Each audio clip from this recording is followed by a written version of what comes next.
비소세포 폐암에 있어서 알크 돌연변이 그리고 맷 돌연변이 환자들을 이제 대상으로 좀 강의를 준비를 해보았습니다.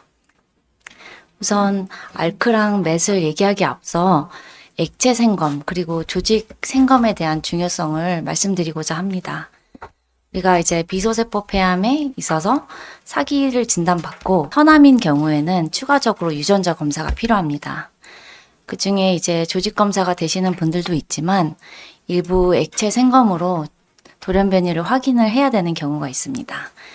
그래서 이 두 가지 모두 하는 경우도 있고 둘 다 못 하시는 분들도 있는데 조직이 없고 그리고 이제 빠르게 결과를 좀 확인을 해야 될 때는 액체 생검을 고려해야 됩니다.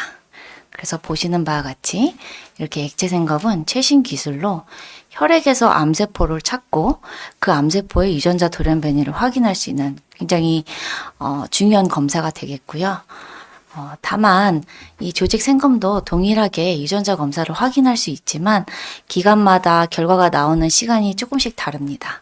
그래서 각 기관마다 치료가 조금씩 다르지만 우선은 가장 흔한 돌연변이들 위주로 좀 찾고 없는 경우에 추가적으로 조직 생검을 하고 기다릴 수 없고 빠르게 좀 확인을 해야 될 때는 액체 생검을 좀 진행하는 경우가 있습니다.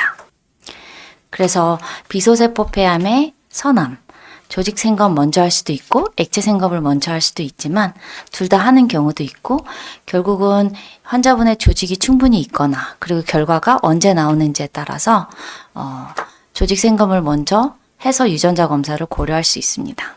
그러면 이제 다음 질문은 액체 생검 검사 결과를 얼마나 믿을 수 있나요?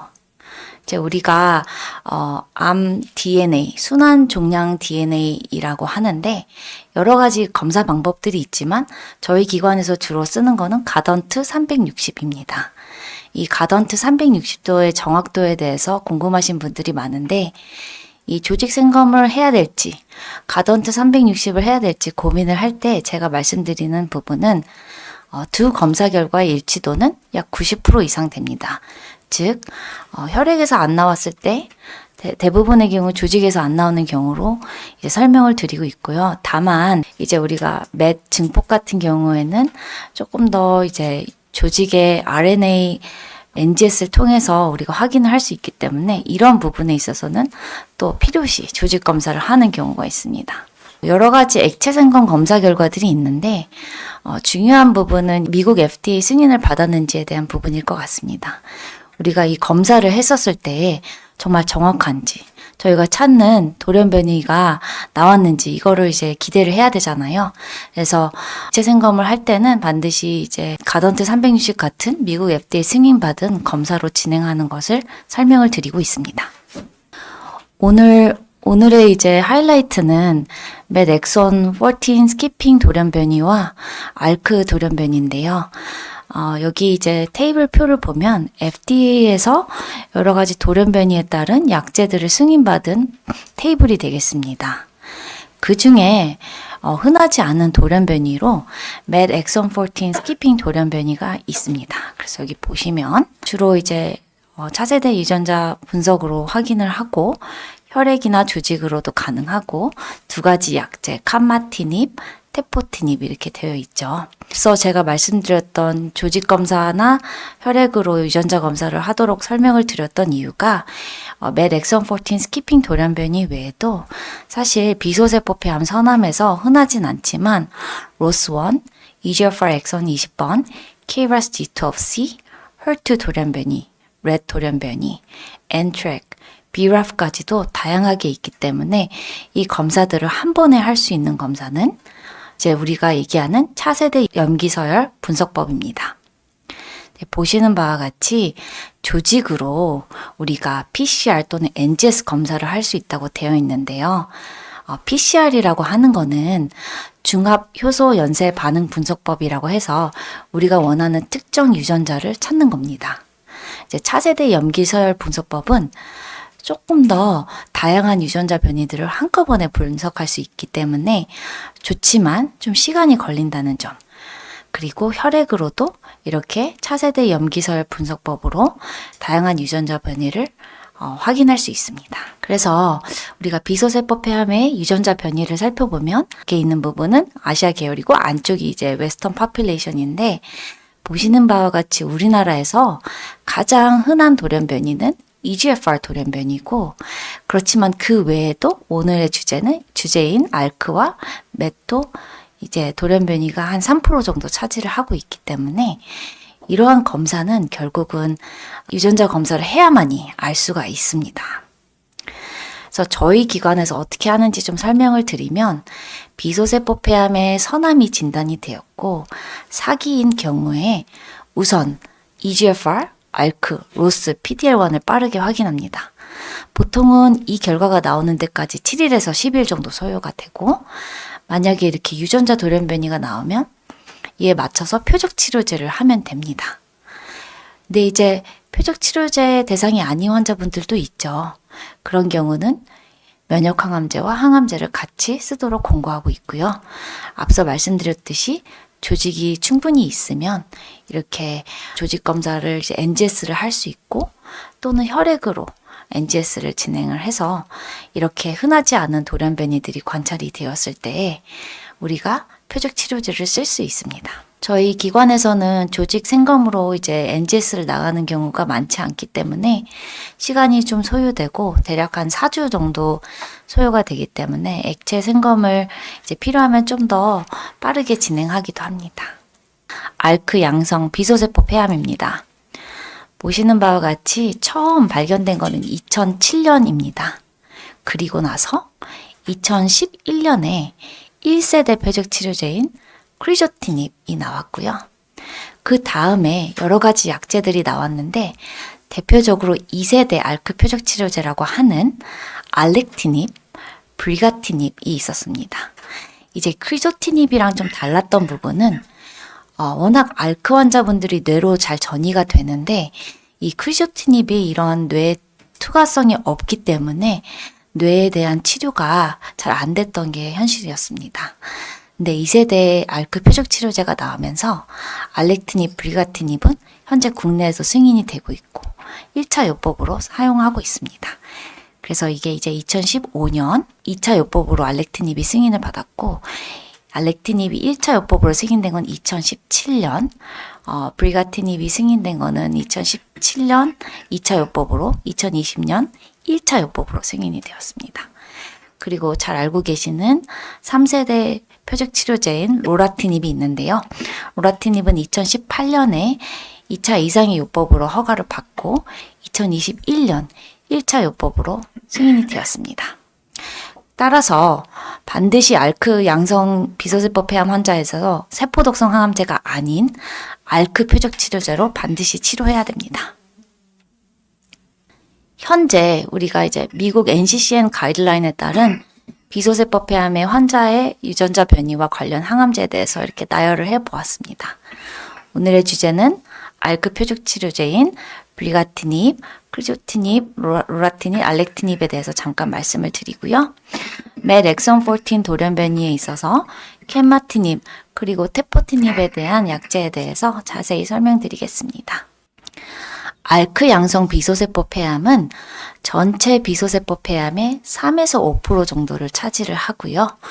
주로 우리가 선암에서 관찰이 됩니다. 그래서 폐암이라고 하면 우리가 선암, 평평상피세포암 이렇게 등 나눠지거든요. 선암에서 잘 발견이 되고 그다음에 흡연을 하지 않은 환자분들에게서 잘 나타납니다. 비교적 젊은 나이에 30대 후반, 30대 초반, 20대 후반 환자분들도 있었고요. 어떤 돌연변이가 나타나냐면 이 알크 돌연변이가 이제 퓨전이라고 해서 융합이 됩니다. 다른 이제 EML4 같은 유전자에 이제 융합이 되면서 암이 이제 생기게 되고 약 30% 정도가 진단 당시에 뇌 전이가 동반이 됩니다. 그리고 나서 치료를 했는데 또 전이가 되는 경우가 약 60% 정도 됩니다. 그래서 전이가 됐었을 때 반드시 머리 MRI를 찍으셔야 되고요. 뇌 전이가 있었을 당시에 3개월 간격으로 반드시 머리 검사를 하셔야 됩니다. 우리가 가지고 있는 현재 데이터들을 살펴보면 이제 더 이상 1세대 크리조티닙을 쓰지는 않습니다. 그 이유는 앞서 말씀드렸듯이 뇌에 전이가 있는 환자분들이 흔한데 뇌 치료가 같이 돼야 되거든요. 그런 의미에서 우리가 최근 쓰고 있는 약은 알렉티닙, 브리가티닙, 그리고 로라티닙 이렇게 되어 있습니다. 그래서 다행히 이제 여러 데이터들이 있고 중요한 거는 이렇게 4년이 지난 시점에 우리가 각각의 약제들에 대한 데이터들이 있는데요.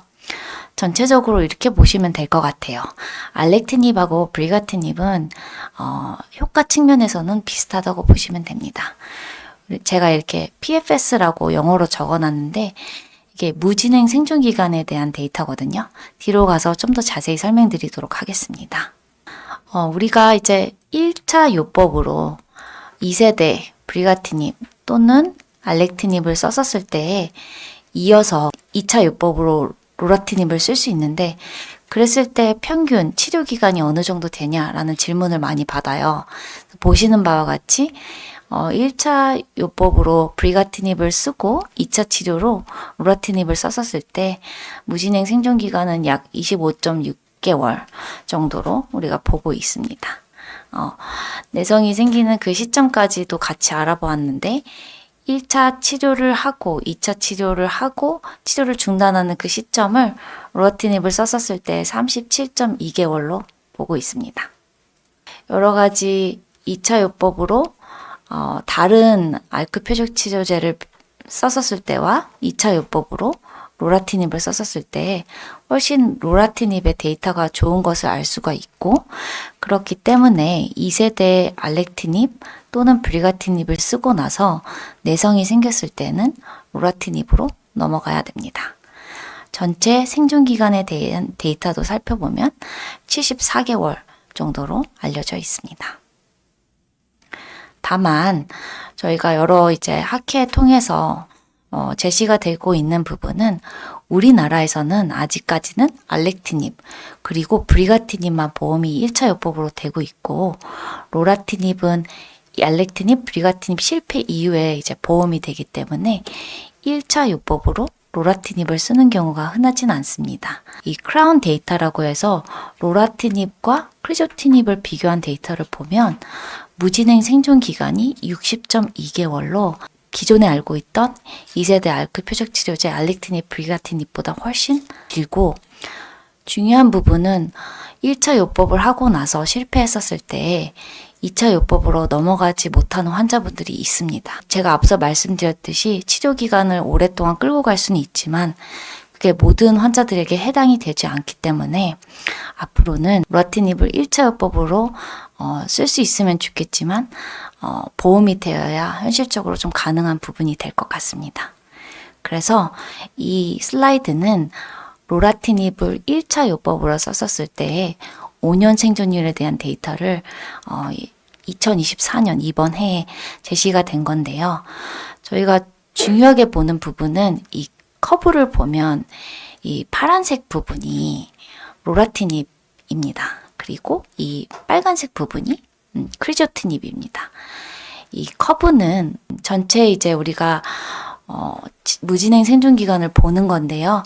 가능하면 이렇게 높게 있는 게 좋습니다. 왜냐하면 5년 무진행 생존 기간을 살펴보면 5년째 질병이 진행하지 않는 로라티닙을 투여한 환자는 60%인데 크리조티닙을 썼었을 때는 8%밖에 되지 않습니다.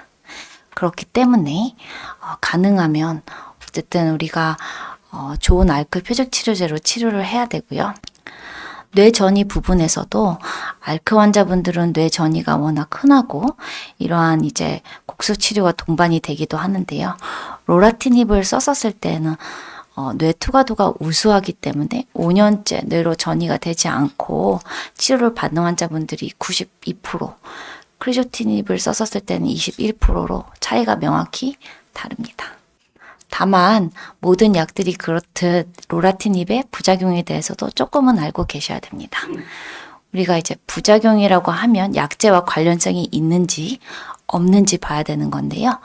여기서부터 봐주시면 될 것 같아요. Treatment Related AE. 모든 환자분들이 부작용을 겪은 로라티닙 치료받은 환자는 97%, 그 중에서 입원을 해야 되는 환자분들이 66% 정도로 되어 있는데요. 여기 보시는 바와 같이 로라티닙을 복용하고 나서 일시적으로 약을 중단하는 환자분들이 39%, 약을 좀 줄여야 되는 환자분들이 21%, 완전히 약을 중단한 경우는 5% 정도 됩니다.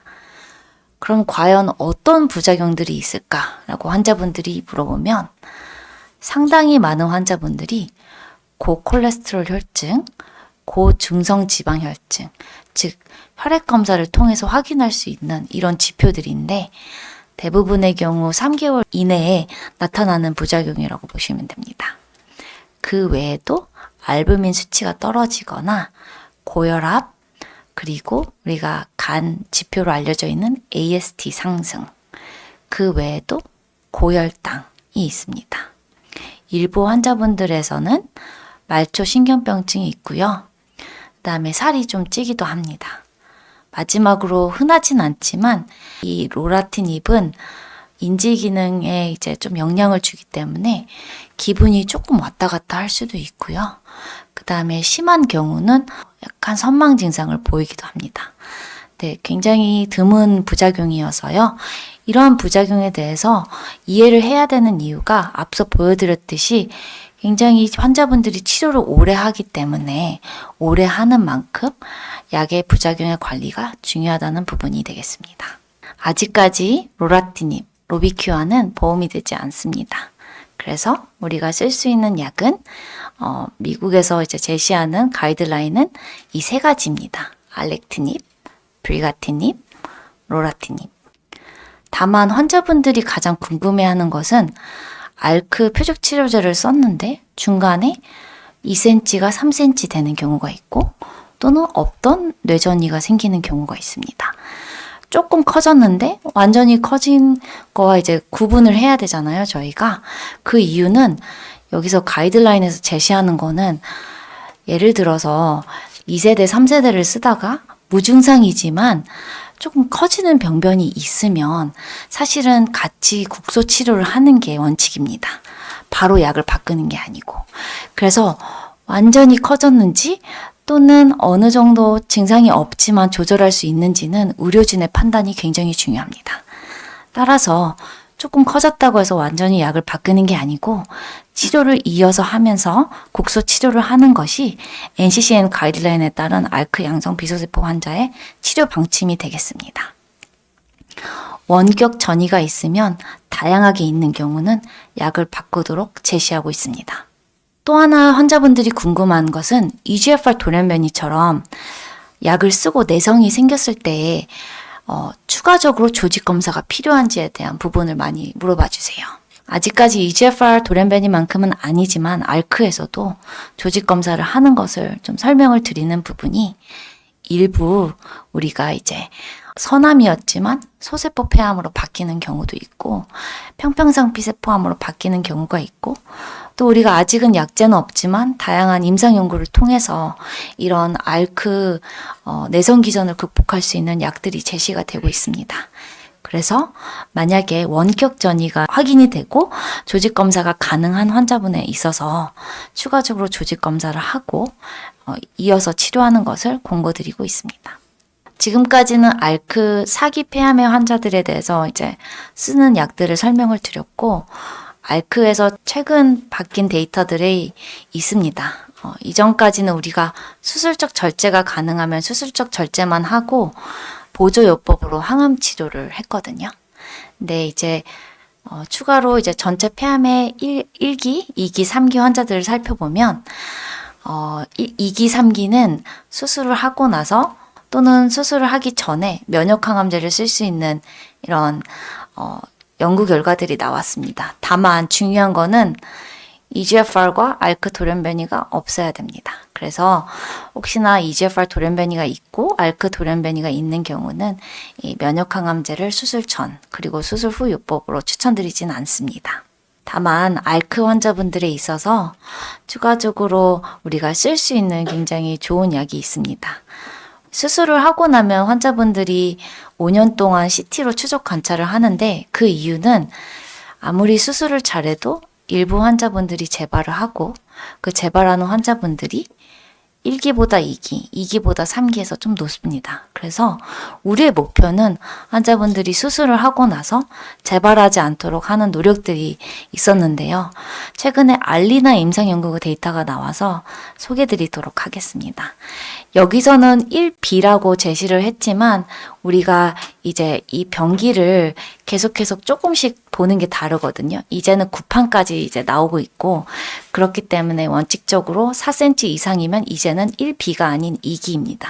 그래서 4cm 이상이고 3A까지 수술을 하신 환자분들에 한해서 알렉티닙을 2년 복용하고 또는 표준 세포 독성 항암제를 써서 재발을 어떻게 하는지 비교를 한 연구가 있었습니다. 지금까지는 우리가 해왔던 방법은 표준 세포 독성 항암제 4번 정도 아마 맞으셨을 거예요. 이 연구의 1차 이제 지표는 재발을 하는지에 대한 부분이었는데요. 이 무병 생존율이라는 거는 치료 시작 시점부터 국소 재발, 림프절 재발, 원격 전이 또는 사망 시점까지의 시간으로 보았습니다. 보시는 바와 같이 우리가 2기, 3기 환자들의 전체적으로 재발률과 1B, 3A기의 재발률을 살펴보면 이 파란색으로 되어 있는 게 알렉티닙이라는 이제 알렉티닙 치료받은 환자들에게서 훨씬 더 좋은 성적을 보여주었죠. 보시는 바와 같이 한 45명의 환자분들이 항암 치료한 환자분들이 재발을 했지만 그에 비해서 알렉티닙을 복용한 환자들은 14명, 약 12% 정도밖에 되지 않았습니다. 그래서 3년 무질병 생존율이 88%에 달하는 굉장히 좋은 데이터를 보여줬고 1B에서도 마찬가지로 굉장히 좋은 데이터를 보여주었기 때문에 아직은 이제 재발하지 않았기 때문에 전체 생존율에 대한 데이터는 없지만 그리고 아직은 우리나라에서 보험이 되진 않지만 수술을 하고 앓크 양성이라면 특히 2기 이상에서는 가능하면 알렉티닙을 2년 복용하는 게 중요할 것 같습니다. 그 외에도 이제 환자분들이 많이 궁금해하는 거는 2기와 3기의 재발률의 차이가 있을지 어느 정도 다를지에 대한 부분인데요. 전체적으로 1B, 2기, 3A기까지도 굉장히 좋은 데이터를 보여주고 있습니다. 그리고 우리가 항상 우려하는 거는 뇌전인데요. 특히 앓크 환자분들은 뇌전이가 잘 되지만 이렇게 항암한 환자들은 36개월에 79.7%가 뇌전이가 없지만 알렉티닙은 조금 더 높은 수치로 거의 6%까지 또 우리가 3년 뇌전이 무질병 생존율을 보이고 있습니다. 그다음에 이제 궁금해하는 부분 중 하나가 재발을 하면 과연 어디로 재발을 할지에 대한 부분인데요. 세포 독성 항암제를 썼었을 때는 원격 전이 또는 국소 전이가 많습니다. 네, 그에 비해서 알렉티닙은 전체적으로 국소 전이와 그리고 원격 전이가 낮은 편입니다. 특히 양군 모두 전이를 했었을 때 뇌가 가장 흔하고요. 그 다음에 뼈, 그 외에 이제 부신, 임파절, 콩팥 등이 있기 때문에 CT를 추적 관찰할 때는 반드시 복부 CT와 흉부 CT를 같이 좀 추적 관찰하는 걸 권고드립니다. 암이 없는 상태에서 계속 약을 복용하는 도중에 부작용에 대한 우려를 하실 텐데요.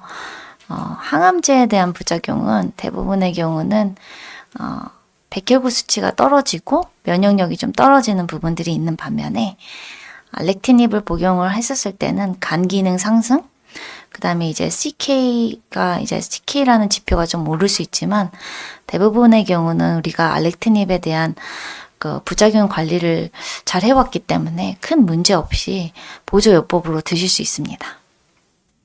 그 외에도 현재 진행 중인 연구에 대해서 설명을 드리면 이제 앞으로는 수술 전에도 알렉티닙을 복용을 하고 이렇게 전체 생존율에 도움이 될지 그리고 그 외에도 수술적으로 절제가 불가능한 3기 폐암 환자분들이 있는데 그 중에서 앓크 양성 환자들에게서 면역 항암제가 크게 도움이 되지 않기 때문에 이런 환자들은 특별히 표적 치료제로 이어서 치료를 하면 도움이 될지에 대한 질문에 대해서 앞으로 연구 결과들이 나오면 공유 드리도록 하겠습니다. 앞서 말씀드렸던 부분인데요. 서남인 경우에는 반드시 유전자 검사를 해야 되는데 그 중에 우리는 EGFR, 알크는 반드시 진행하도록 권고가 되어 있지만 나머지 KRAS, ROS1, BRAF, NTRK, MET exon 14, RET, HER2는 선택적으로 진행을 하는 경우가 많습니다. 이렇게 하나하나씩 개별적으로 검사를 하는 것 자체가 시간이 많이 소요되고 조직이 많이 필요하기 때문에 그래서 유전자 검사가 필요하다고 설명을 드렸고요. 그 다음 MET exon 14에 대해서 설명드리도록 하겠습니다. MET exon 14는 약 3에서 4% 정도를 차지를 하고 있고요. 앞서 알크는 좀 젊은 환자들한테서 나타났다면 MET exon 14 돌연변이는 고령의 환자에서 좀 나타나는 경우가 있습니다. 상당히 많은 환자분들이 여성이고 비흡연자인 경우가 흔합니다. 그래서 MET exon 14 돌연변이가 있는 사기 폐암 환자 같은 경우에는 1차 요법으로 항암제, 면역 항암제가 아닌 표적 치료제가 제시가 되고 있고요. 두 가지 약이 있습니다. 캔마티닙 그리고 테포티닙. 이 약제에 대해서 오늘 좀 자세히 설명을 드리겠습니다. MET exon 14 돌연변이가 흔하지 않기 때문에 객관적 반응률로 보고 이제 이 약제 승인을 받았는데요. 이 객관적 반응률이라고 하면은 우리가 전체 환자 대비 종양 크기 감소 등의 객관적인 반응을 확인할 수 있는 환자의 비율입니다. 두 가지 약제가 있다고 말씀을 드렸는데 비전 연구에서는 테포티닙을 봤었고요. 지오메트리 모노1 연구에서는 캔마티닙을 봤습니다. 이제 이게 좀 나눠져서 얘기가 돼 있는데 결론은 테포티닙을 투여하든 캔마티닙을 투여하든 객관적 반응률은 굉장히 좋습니다. 즉 대부분 10명 중 한 7명은 암의 크기가 줄어들거나 완전히 사라지는 이 비율을 확인할 수 있습니다. 그래서 이제 이 객관적 반응률을 다른 면역 항암제 그리고 항암제랑 비교하면 확실히 표적 치료제의 객관적 반응률이 더 높은 것을 확인할 수 있습니다. 그리고 전체 생존 기간을 이제 이렇게 버블 플롯으로 따로 이제 그림을 그려 보았는데요. 우리가 알고 있는 기존의 크리조티닙 이런 약들보다 이렇게 테포티닙이나 캔마티닙을 썼었을 때 전체 생존 기간이 높고 이 무진행 생존 기간이 긴 것을 확인할 수 있습니다. 다만 우리나라에서 이제 쓰고 있는 이 캔마티닙, 테포티닙 외에도 중국에서는 사볼리티닙, 글루메티닙, 베브레티닙 등의 약들이 이제 제시가 되어 있는데 아직까지 미국에서 FDA에서 승인받은 약은 이 두 가지 약뿐입니다. 그래서 직접 비교한 연구가 아님을 기억을 해주셨으면 좋겠고 객관적 반응률이 좋고 중요한 부분은 이게 1차 요법으로 썼었을 때와 2차 요법으로 썼었을 때도 비교를 했었거든요. 근데 결론은 1차 요법으로 쓰는 게 2차 요법으로 썼을 때보다 효과가 훨씬 더 좋습니다. 다음은 MET exon 14 돌연변이의 치료제에 대한 부작용입니다. 이렇게 길게 영어로 적혀져 있는데 가장 중요한 거는 부종인 것 같습니다. 부종이 굉장히 흔하게 나타나는 부작용 중 하나고 보시면 테포티닙을 투여하든 칸마티닙을 투여하든 10명 중 5명, 10명 중 6명 이상이 이런 부작용이 보이고 있고 입원할 정도의 비율은 한 7% 또는 11% 정도로 제시를 하였습니다. 이 약의 부작용은 약을 감량하고 약을 일시 중단하는 것도 중요하지만 환자분들의 이런 치료를 하는 도중에 부작용 관리하는 것이 중요합니다. 예를 들면 부종에 대한 관리인데요. 압박 스타킹을 신기도 하고 이렇게 마사지볼을 이용하기도 하고 운동을 하기도 하고 다리를 이렇게 올려서 주무시기도 하는데 이러한 이제 부종의 예방에 대한 안내서가 있어서 앞으로 이런 약제들을 드시는 분들은 꼭 이 안내서를 받으셔서 이런 마사지 볼이나 압박 스타킹 등을 제공받으실 수 있습니다. 이외에도 마사지하는 방법이나 간단한 운동을 하는 방법을 같이 이제 관리를 하면서 최대한 약제를 이제 유지하는 것을 권고드립니다. 오늘 강의는 여러 가지 돌연변이들 중에서 MET exon 14 그리고 이제 알크에 대해서 설명을 드렸고요. MET exon 14에서 이제 여러 가지 설명드렸던 표적 치료제가 칸마티닙, 테포티닙 외에도 사실은 계속 개발은 하고 있습니다. 그중 하나가 항체 약물 결합 접합제라고 해서 여러 가지 이제 연구들이 제시가 되고 있어서 앞으로 이런 데이터들이 나오면 좋겠습니다.